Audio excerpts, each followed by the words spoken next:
មិលិនបញ្ហាភាគទី2វគ្គទី1អធិពលវគ្គ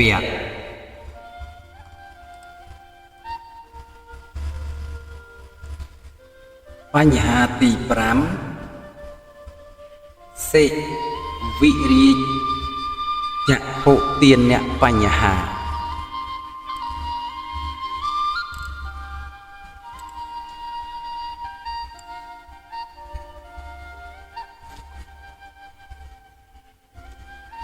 ព្រះចៅវិលិនព្រះគុណម្ចាស់នាគសេនពួកព្រះគុណម្ចាស់នាំគ្នាពោលយ៉ាងនេះថាព្រះចៅសិវិបានព្រះរាជទានព្រះចក្ខុដល់អ្នកមកទូលសុំក្រោយមកទិព្វចក្ខុបានកើតឡើងចំពោះព្រះអង្គដែលទ្រង់ជាមនុស្សខ្វាក់ភ្នែកដូចនេះសម្ដីនេះក៏ជាសម្ដីដែលមានចំណុចខ្វះខាតមានប្រការគួរសង្កត់បានមានប្រការដែលជាទូមានពាក្យពោលនៅក្នុងព្រះសូត្រថានៅពេលដកហេតុអស់ហើយនៅពេលមិនមានហេតុគឺនៅពេលមិនមានវត្ថុទិព្វចក្ខុក៏មិនអាចកើតឡើងបានទេដូចនេះព្រះគុណម្ចាស់និកសេនប្រសិនបើព្រះសិវិព្រះរាជារាជទានព្រះចក្ខុដល់អ្នកដែលទូលសូមពិតប្រាកដនោះបើយ៉ាងនោះពាក្យដែលថាក្រោយមកទិព្វចក្ខុបានកើតឡើងជាពាក្យដែលខុសប្រសិនបើទិព្វចក្ខុកើតឡើងបានពិតប្រាកដពាក្យថាព្រះសិវិព្រះរាជទាន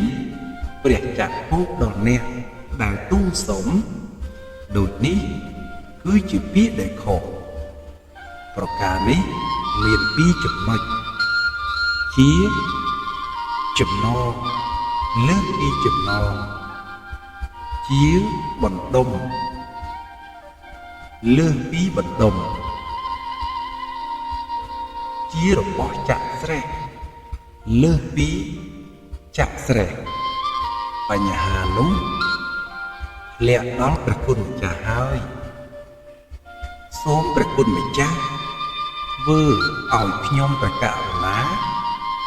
កើតការពេញចិត្តក្នុងបញ្ហានោះដើម្បីកំចាត់បងដើម្បីសង្កត់5រវាទទាំងឡាយផងចុះ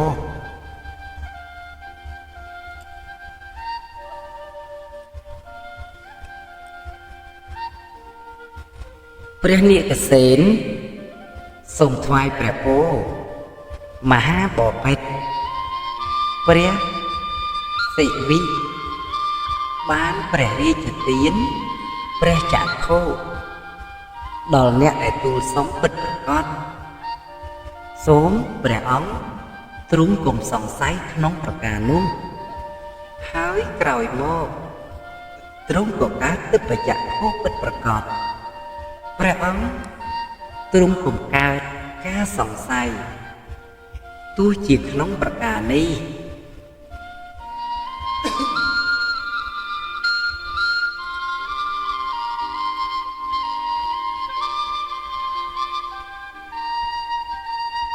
ព្រះចៅមិលិនព្រះគុណម្ចាស់និកសេនប៉ុន្តែនៅពេលបានដកហេតុអស់ហើយនៅពេលពុំមានហេតុគឺនៅពេលពុំមានវត្ថុទិព្វចក្ខុនៅអាចកើតបានទៀតឬ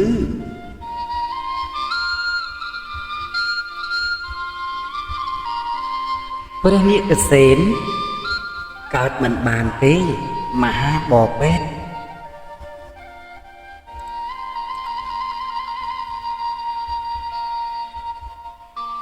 ព្រះចៅមិលិនអ្វីជាហេតុក្នុងរឿងនេះទៅដែលជាហេតុធ្វើឲ្យទិព្វចក្ខុកើតឡើងបានទោះជាបានដកនឹងហេតុចេញហើយពុំមានហេតុគឺពុំមានវត្ថុឡើយណាហើយចុះសូមព្រះគុណម្ចាស់ធ្វើឲ្យខ្ញុំព្រះករុណា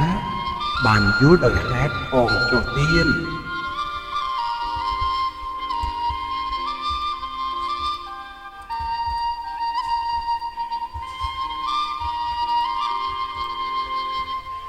ព្រះនាគសេនសូមថ្វាយព្រះពរមហាបពិតក្នុងផ្លូវលោកជនដែលជាសច្ចពាទីមានធម្មតាពោលពាក្យសច្ចៈរមែងធ្វើសច្ចៈកិរិយាដោយសច្ចៈណាសច្ចៈនោះមានឬទេ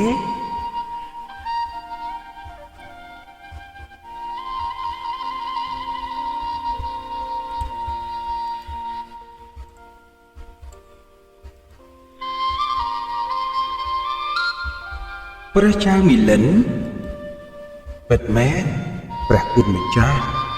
ឈ្មោះថាសច្ចៈមាននៅក្នុងផ្លូវលោកជនដែលជាសច្ចពាទីធ្វើសច្ចកិរិយាហើយគោរមែងធ្វើឲ្យភ្លៀងធ្លាក់ធ្វើឲ្យភ្លើងរលត់កំចាត់ជាតិពឹសបានរមែង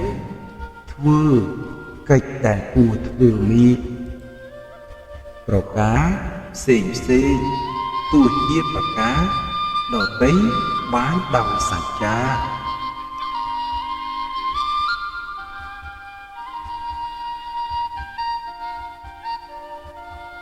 ព្រះនាគសេនសូមថ្វាយព្រះពរបើយ៉ាងនោះប្រការដែលព្រះចៅសេពីទ្រង់កើតទិព្វចក្ខុដោយកម្លាំងនៃសច្ចៈក៏រមែងត្រឹមត្រូវសំគួរសូមថ្វាយព្រះពរនៅពេលពុំមានវត្ថុទិព្វចក្ខុក៏នៅអាចកើតឡើងបានព្រោះកម្លាំងនៃសច្ចៈនោះឯងជាវត្ថុដើម្បីការកើតឡើងនៃទិព្វចក្ខុក្នុងទីនោះ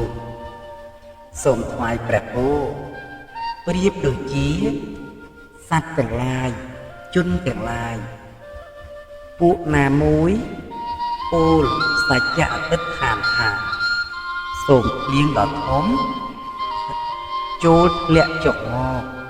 ដូចនេះភ្លៀងដ៏ធំក៏រមែងធ្លាក់ចុះមក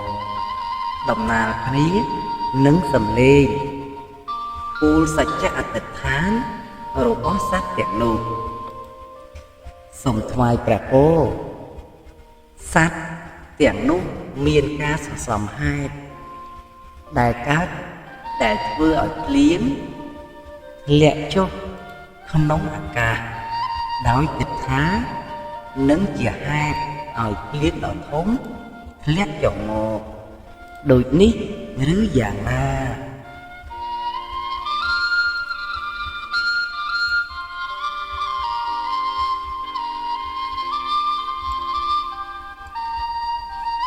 ព្រះចៅមិលិន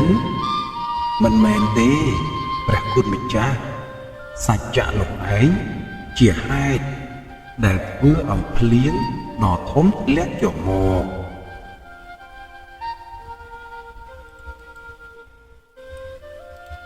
ព្រះនាគសេនសូមថ្វាយព្រះពរឧបមាយ៉ាងណាឧបមីក៏យ៉ាងនោះដែរព្រះចៅសេវីមិនបានទ្រង់មានហេតុតាមធម្មតានៃការបាន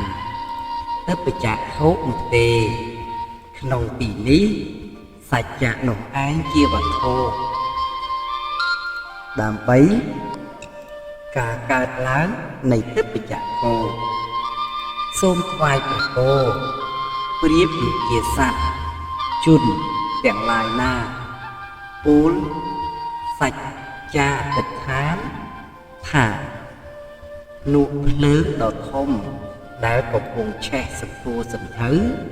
ចូលរលត់ទៅផងចុះដូចនេះនុភ្លើងដ៏ធំដែលកំពុងឆេះសន្ធោសន្ធៅក៏រមែងរលត់ទៅភ្លាមព្រមជាមួយសំឡេងពូលសច្ចចាទិដ្ឋានរបស់សត្វទាំងនោះសូមថ្វាយព្រះគោសត្វទាំងនោះមានការសន្សំហេតុទុកក្នុងភ្នក់ភ្លើង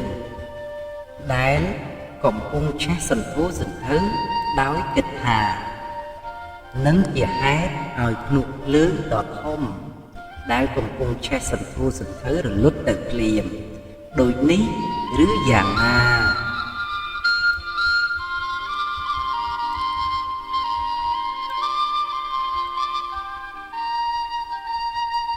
ព្រះចៅមិលិនមិនមែនទេព្រះគុណម្ចាស់សច្ចៈនោះឯងជាវត្ថុនៃការរលត់ទៅព្រាបនៃភ្នក់ភ្លើងដ៏ធំដែលឆេះសន្ធោសន្ធៅក្នុងទីនោះ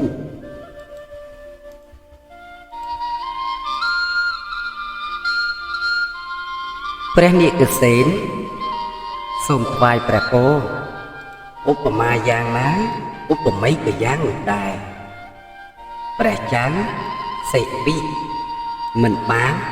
ទ្រង់មានហេតុតាមធម្មតានៃការបានទឹកបច្ចៈខុនោះទេក្នុងទីនេះសច្ចៈនោះឯងជាវត្ថុដើម្បីការកើតឡើងនៃទឹកបច្ចៈខុសូមថ្វាយព្រះគោប្រៀបដូចជាសត្វជនទាំងឡាយណាពូលសច្ចៈអតិដ្ឋានថាសូមពឹសដ៏ខ្លាំងក្លាជួលคล้ายជាថ្នាំបន្សាបពឹសទៅចូលដូចនេះពឹសដ៏ខ្លាំងក្លាក៏បានคล้ายជាថ្នាំបន្សាបពឹសទៅភ្លាមដំណាក់កាលនិងសំឡេងពូលសច្ចាទិដ្ឋានរបស់សត្វទាំងនោះសូមថ្វាយព្រះគោសត្វទាំងនោះមានបានសន្សំហេតុទុកក្នុងពឹសដ៏ខ្លាំងក្លាដោយគិតថានឹងជាហេតុឲ្យខ្លាំងក្លាជាថ្នាំបន្សាបពឹសទៅភ្លាមដូចនេះឬយ៉ាងណា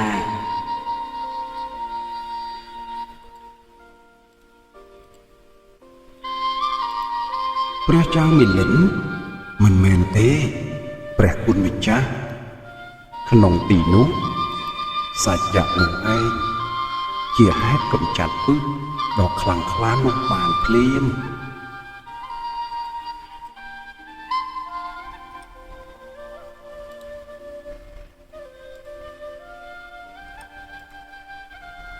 ព្រះនិកសេនសូមថ្វាយព្រះគោឧបមាយ៉ាងណាឧបមីក៏យ៉ាងនោះលើកលែងហេតុតាមធម្មតាចេញសច្ចៈនោះឯងជាវត្ថុដើម្បីការកើតឡើងនៃទឹកបច្ចៈខោសូមថ្វាយព្រះគោវត្ថុដតីដើម្បីការចាក់ភ្លុះនៅអរិយសច្ចៈទាំង4ពុំមានទេបុគ្គលរមែងធ្វើសច្ចៈឲ្យជាវត្ថុជាទីតាំងអាស្រ័យហើយចាក់ភ្លុះអរិយសច្ចៈ4បានសូមថ្វាយព្រះគោក្នុងនគរចេណាក់មានព្រះរាជាទ្រង់ព្រះនាមថាព្រះចៅជ័យណាក់ព្រះចៅជ័យណាក់នោះទ្រង់ចង់ប្រសើរទឹកក្នុងមហាសមុទ្រទ្រង់ធ្វើសច្ចាកិរិយាហើយស្ដេចយាងចូល ទៅក្រោមមហាសមុទ្រជំរឿនមួយយោជន៍ព្រមជាមួយរថព្រះទីនាំងទឹកដុតធំខាងមុខក្បាលរាជរថរមែងញែកចេញពេលស្ដេចយាងឡើងមកវិញហើយទឹកដ៏ធំទើបបានរួបគ្នាមកវិញជាថ្មីសូមថ្វាយព្រះពរមហាសមុទ្រនោះអាចធ្វើឲ្យញែកចេញបានដោយកម្លាំងតាមប្រក្រតីរបស់មនុស្សលោកដែលមានទាំងទេវតានិងមនុស្សទាំងឡាយឬយ៉ាងណា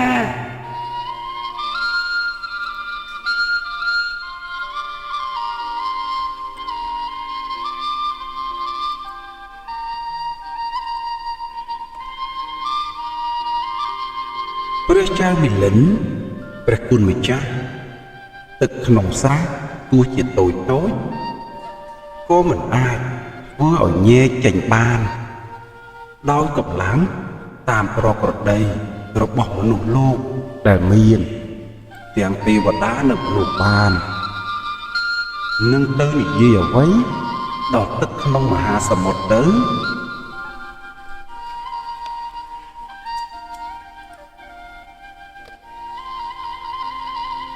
ព្រះនិកសេនសូមថ្វាយព្រះពរទោះជាព្រោះហេតុនេះសូមព្រះអង្គទ្រង់ជ្រាបផងចុះថាឋានៈដែលបុគ្គលនឹងធ្វើឲ្យសម្រេចដោយសច្ចៈមិនបានគឺពុំមានឡើយសូមថ្វាយព្រះពរនៅក្រុងបត្តលីបុត្រព្រះចៅអសោកធម្មរាជាដែលទ្រង់មានក្រុមអាមាត្យអ្នកបម្រើរាជការមហាអាមាត្យព្រមទាំងអ្នកនិគមអ្នកជនបទទាំងឡាយស្ដេចយាងទៅក្រសាលកីឡាផ្លូវទឹកនៅមហាគង្គាទតប្រណិតឃើញទន្លេគង្គាដែលពោពេញ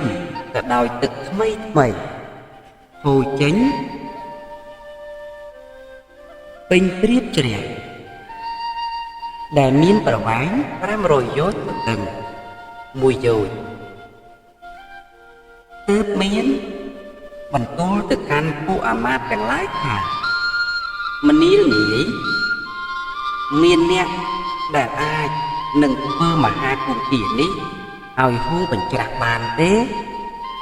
ពួកអាមាត្យក្រាបទូលថាជារឿងពិបាកធ្វើក្រាបទូលក្នុងសម័យនោះមានស្ត្រីគណិកាម្នាក់ឈ្មោះមន្ធុមតីចូលនៅជ្រាំងទន្លេគង្គាបានឮដំណឹងថាព្រះរាជាមានបន្ទូលសួរយ៉ាងនេះថាមានអ្នក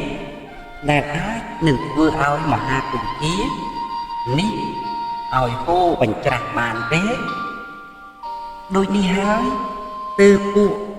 អូលទៅកាន់ពួកអាមាត្យយ៉ាងនេះថាខ្ញុំជាស្ត្រីកន្តិការស់នៅក្នុងបត្តលីបុត្រជាអ្នកប្រើរូបកាយចិញ្ចឹមជីវិតមានអាជីពដ៏ថោកទាបប៉ុន្តែថាសូមព្រះរាជាទ្រង់ទតប្រណិតមើលសច្ចកិរិយាការធ្វើសច្ចអធិដ្ឋានរបស់ខ្ញុំចុះលំដាប់នោះស្ត្រីគណិកាម្នាក់នោះបានធ្វើសច្ចកិរិយាមហាគង្គានោះក៏បានហូរបញ្ច្រាស់ត្រឡប់ភ្លាមបញ្ចេញសម្លេងក្រឹកក្រែង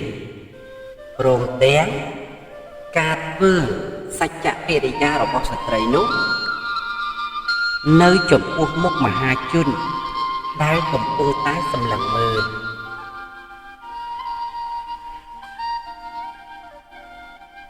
លំដាប់នោះ ព្រះរាជានោះទ្រង់បានសម្រាប់សម្លេងលាន់លឺដោយសារកម្លាំងនៃទឹករលកកំពុងរមូលខ្លួនហូរបញ្ច្រាស់ធ្វើឲ្យកើតឡើងទ្រង់ក៏ញាប់ញ័រព្រះរាជហឫទ័យ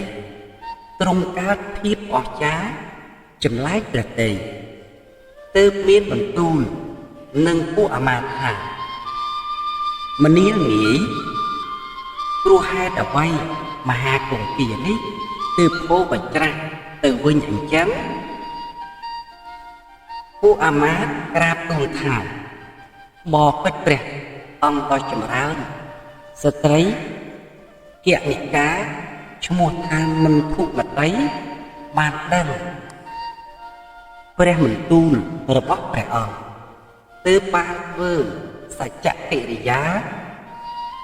ព្រោះសច្ចកិរិយារបស់នាងមហាគង្គានេះទើបរមូលខ្លួនអូបញ្ច្រាស់ទៅវិញក្រាបទូលលំដាប់នោះព្រះរាជាទ្រង់មានព្រះរាជហឫទ័យញាប់ញ័រទ្រង់រលះរលាំងស្ដេចយាងទៅរកស្ត្រីនោះដោយព្រះអង្គឯង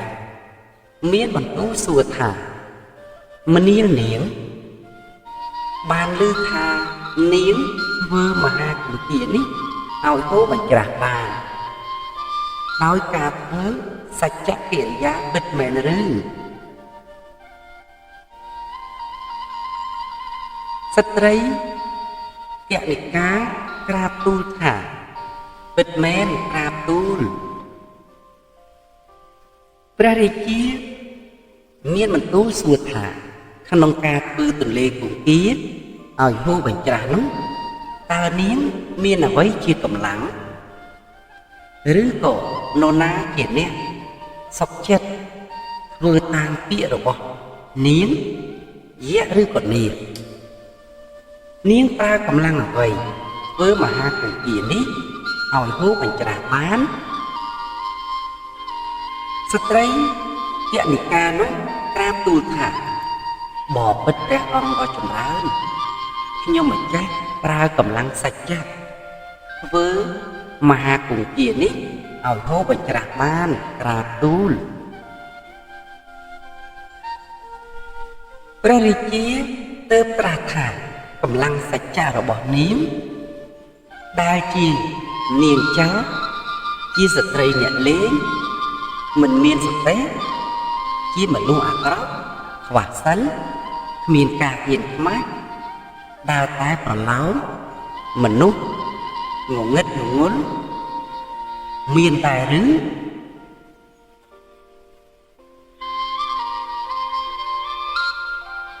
ស្ត្រីកនិកាឆ្លើយថាបបិទ្ធព្រះអង្គខ្ញុំម្ចាស់ជាមនុស្សយ៉ាងនោះពិតមែនខ្ញុំម្ចាស់ទោះបីជាមនុស្សយ៉ាងនោះក៏មានសច្ចកិរិយាក្រាបទូលនៅពេលត្រូវការខ្ញុំម្ចាស់រមែងធ្វើឲ្យមានការប្រែប្រួលមនុស្សលោកព្រមទាំងទេវតាបានក្រាបទូលព្រះរាជាសច្ចកិរិយារបស់នាងជាយ៉ាងដូចម្ដេចសូមនិយាយឲ្យយើងស្ដាប់បន្តិចនាងកនិកាឆ្លើយថាបបិទ្ធព្រះអង្គដ៏ចម្រើនអ្នកដែលជាក្សត្រក៏ដោយព្រាហ្មណ៍ក៏ដោយវេស្សៈក៏ដោយសូត្រៈក៏ដោយជានរណាម្នាក់ក៏ដោយឲ្យទ្រព្យដល់ខ្ញុំម្ចាស់ក៏រមែងបំរើបុគ្គលទាំងនោះស្មើគ្នាតែម្ដងពុំមានបុគ្គលពិសេសដែលជាក្សត្រពុំមានបុគ្គលគួរឲ្យមើលងាយដែលថាជាសូត្រៈខ្ញុំម្ចាស់មានចិត្តដែលមិនប្រកាន់ដោយសេចក្តីសមនស្សបំរើមនុស្សបុគ្គលនោះមានទ្រព្យស្មើគ្នាបបិទ្ធព្រះអង្គទ្រង់ជាសមត្ថិទេពប្រការដែលគោលមកនេះ ជាសច្ចកិរិយារបស់ខ្ញុំម្ចាស់តែខ្ញុំម្ចាស់ប្រើដើម្បីធ្វើមហាគង្គានេះឲ្យបញ្ច្រាស់ទៅវិញបានត្រាទូល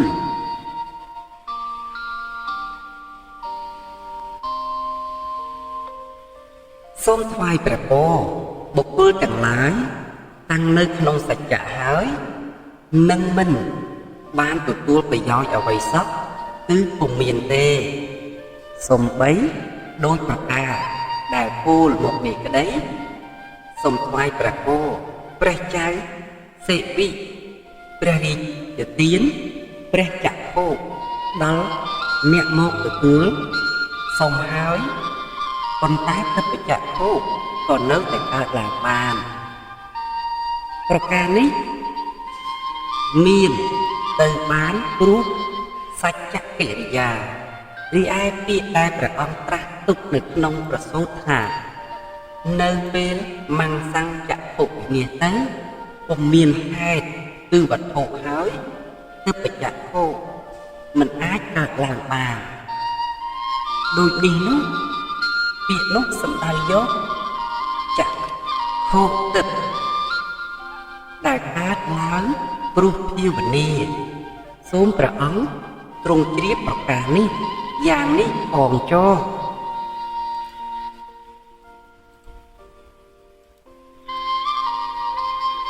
ព្រះចៅមិលិនល្អមែនព្រះគុណម្ចាស់រាជប្រសេនព្រះគុណម្ចាស់បានដោះស្រាយបានល្អហើយព្រះគុណម្ចាស់បានបកស្រាយប្រការដែលគួរឲ្យសង្កត់បានល្អហើយ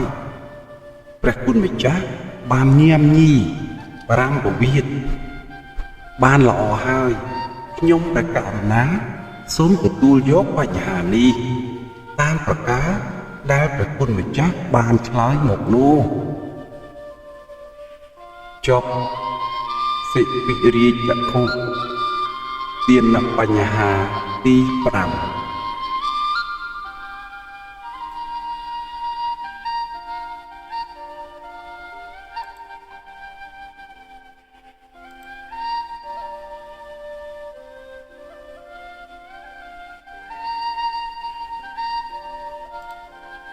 ពីអត្ថាធិប្បាយ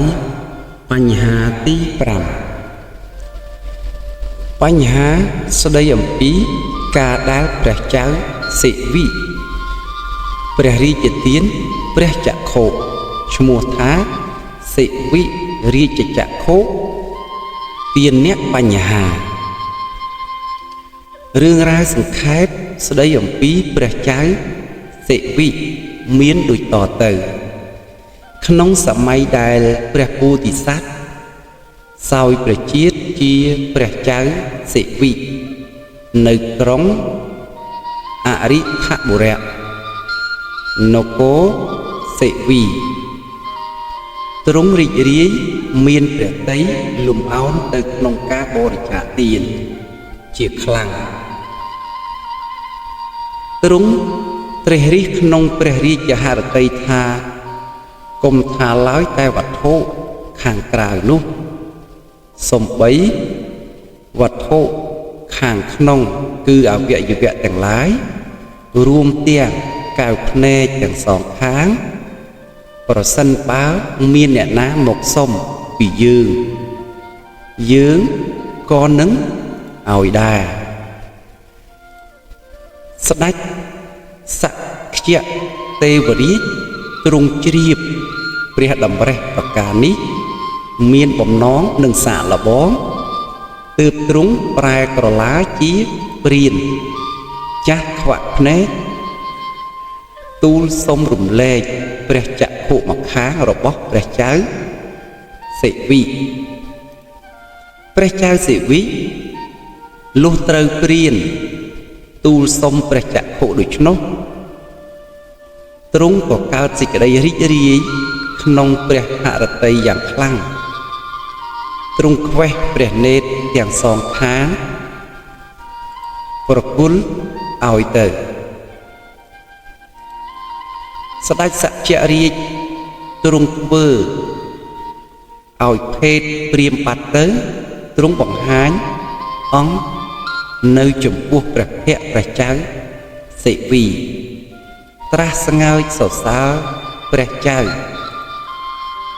សិវិជាអនេកទ្រង់ណែនាំឲ្យព្រះចៅសិវិធ្វើសច្ចៈអធិដ្ឋាននិងសច្ចៈកិរិយាដើម្បីព្រះចក្ខុនឹងបានកើតឡើងទៀតនៅពេលព្រះចៅសិវិទ្រង់ធ្វើសច្ចៈកិរិយាជាលើកដំបូងយ៉ាងនេះថាបុគ្គលដែលក្រត្រីតោកយ៉ាមានប្រពោលផ្សេងគ្នាមកដើម្បីសុំយើងទោះជាគេសុំកែវភ្នែកទាំងពីរគេក៏រមែងជាមនុស្សដ៏គួរឲ្យស្រឡាញ់សម្រាប់យើងដោយសច្ចៈកិរិយាប្រការនេះសូមកែវភ្នែកកើតមានដល់យើងផងចុះដូចនេះព្រះចក្ខុម្ខាងក៏កើតឡើងចំពោះព្រះអង្គនៅពេលធ្វើសច្ចៈកិរិយាជាលើកទី2ថាព្រានណាក្តីក្រីក្រតោកយ៉ាមកដើម្បីសុំយើងពោលថាសូមព្រះអង្គទ្រង់ព្រះរាជទានព្រះចក្ខុដល់ទូលបង្គំផងយើងនឹងបានឲ្យកែវភ្នែកទាំងគូដល់ព្រាននោះហើយបៃតេបានជ្រុតជ្រាបក្នុងចិត្តយើងជាខ្លាំងទាំងសោមនស្សដ៏មានកម្លាំងច្រើនរោគប្រមាណមិនបានក៏បានកើតឡើងហើយចំពោះយើងដោយសច្ចវិជ្ជានេះសូមកែវភ្នែកទី2កើតឡើងចំពោះយើងផងចុះដូចនេះព្រះចក្ខុទី2ក៏កើតឡើងចំពោះព្រះអង្គចក្ខុទាំងពីរខាងនោះមិនមែនចក្ខុតាមធម្មតាព្រោះទ្រង់មិនអាចធ្វើព្រះចក្ខុដែលទ្រង់ប្រគល់ឲ្យចំពោះព្រានទៅហើយនោះឲ្យបែរជាមកកើតមានចំពោះព្រះអង្គបានទៀតទេហើយក៏មិនមែនជាទិព្វចក្ខុព្រោះជាធម្មតាថាចក្ខុដែលជាអភិញ្ញាជាអានិសង្សនៃការចម្រើនសមាធិនឹងមិនកើតឡើងចំពោះបុគ្គលដែលមានចក្ខុវត្ថុប្រសាទភ្នែកខូចបង់ពីការហើយទិព្វចក្ខុកើតពីវិបាកនៃកម្មដូចជាទិព្វចក្ខុពួកទេវតាទាំងឡាយក៏មិនមានចំពោះអ្នកជាមនុស្សដែរប៉ុន្តែពោលបានថាជាសច្ចៈបារមីតាចក្ខុកើតអំពីសច្ចៈបារមីដោយអានុភាពក្នុងការសម្លឹងមើលនៅទិព្វចក្ខុគ្រប់ប្រការឬព្រោះហេតុដែលមានអានុភាពយ៉ាងនេះនឹងហៅថាទិព្វចក្ខុក៏បានប៉ុន្តែជាទិព្វចក្ខុពិសេសម្យ៉ាងខុសពីទិព្វចក្ខុផ្សេងទៀតវាជាទិព្វចក្ខុកើតអំពីសច្ចៈបារមីប៉ុណ្ណោះពាក្យថានៅពេលមិនមានហេតុគឺនៅពេលមិនមានវត្ថុជាដើមបានសេចក្តីថានៅពេលមិនមានប្រសាទភ្នែកដែលជាវត្ថុគឺជាទីតាំងអាស្រ័យនៃចក្ខុវិញ្ញាណទោះជាទិព្វចក្ខុក៏មិនអាចកើតឡើងបានព្រោះថាសំបីប្រសាទកែវភ្នែកក៏ជាហេតុដំបូងនៃទិព្វចក្ខុដែរពាក្យថាធ្វើសច្ចកិរិយាគឺ គឺការតាំងចិត្តប្រាថ្នាជោគជ័យនៅអ្វីដែលចង់បានដោយការពោលពាក្យសច្ចៈបញ្ជាក់នៅភាពជាអ្នកតាំងចិត្តទុកជាមុនថានឹងធ្វើយ៉ាងនេះហើយក្នុងពេលក្រោយក៏អាចធ្វើយ៉ាងនោះបានពិតប្រាកដរបស់ខ្លួនពាក្យថាមិនបានទ្រង់មានហេតុតាមធម្មតានៃទឹកបច្ចៈភោគគឺមិនបានទ្រង់មានឈានសមាធិដែលជាហេតុតាមធម្មតាគឺជាបរិកម្មនិងជាបាតនៃការកើតឡើងនៃទឹកបច្ចៈភោគនោះទេពាក្យថាពាក្យនោះសំដៅយកចក្ខុដែលកើតឡើងព្រោះភាវនាបានសេចក្តីថាពាក្យនោះសំដៅយកទឹកបច្ចៈភោគដែលជាអភិញ្ញាជាអានិសង្សនៃសមាធិដែលកើតឡើងព្រោះសមាធិភាវនាចប់ពីអត្ថាធិប្បាយបញ្ហាទី5